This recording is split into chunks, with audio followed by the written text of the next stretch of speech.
In this video, we're going to take a look at Nordhold. This is a tower defense game at its core, but it has a really engaging fusion of roguelite elements including meta progression, unique upgrades, procedurally generated paths, and turn-based strategy.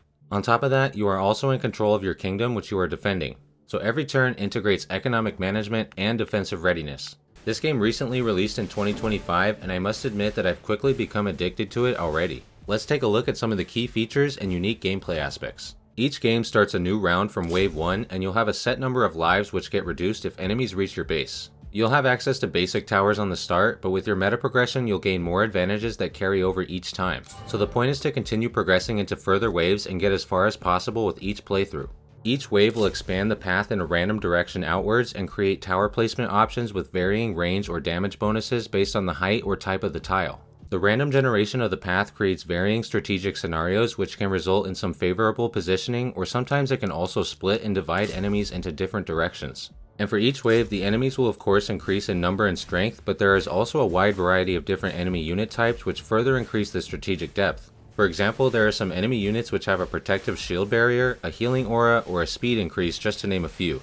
And as you continue to progress, there are also enemy boss units which have very high stats and will wipe out all of your lives if they reach your base. And along with all those types of enemy units, there's also a variety of defensive towers that you can unlock and choose from. They all offer a unique type of effectiveness and can be individually upgraded based on your preferences. Among other really cool options, there's a frost tower that pulses a slowing effect, a shadow tower that inflicts weakness, and an arc tower that shoots chain lightning. And you can choose to upgrade their damage, range, fire rate, crit chance, and more either through resources anytime or free upgrades every few waves. And as if that wasn't enough customization options already, there are also further upgrades available throughout the waves with banners, chests, and relics which offer a wide variety of unique improvements for both defense and economy.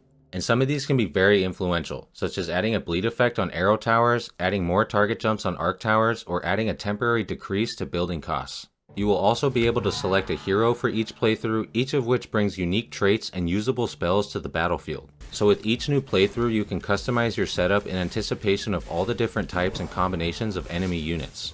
With all these different options available, it can start to get messy keeping track of all of your investments in your setup.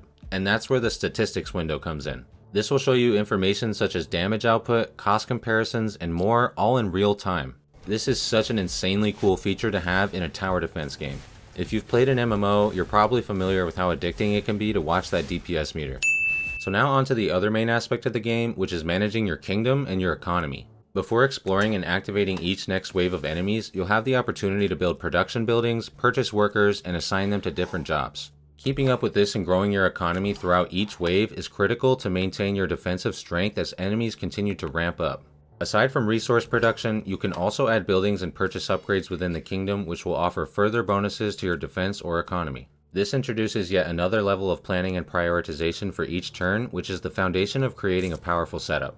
You can easily spend hours in this game just discovering everything and unlocking more along the meta progression. But if you're interested in a little competition, you can check out the global leaderboard and see where you stand. Considering that this game just recently came out, it's already incredibly good. But they've also included a roadmap for future additions and improvements, which is always a great sign. These currently include additional upgrades, game modes, towers, as well as improvements to performance and quality of life features. They also seem to be very engaged with the community, sharing polls and encouraging feedback. Personally, I've already been thoroughly enjoying this game, and I can't wait to see what's still to come. Tower defense is a nostalgic genre for me, but this offers so many unique twists which makes it far more engaging than the basic traditional style.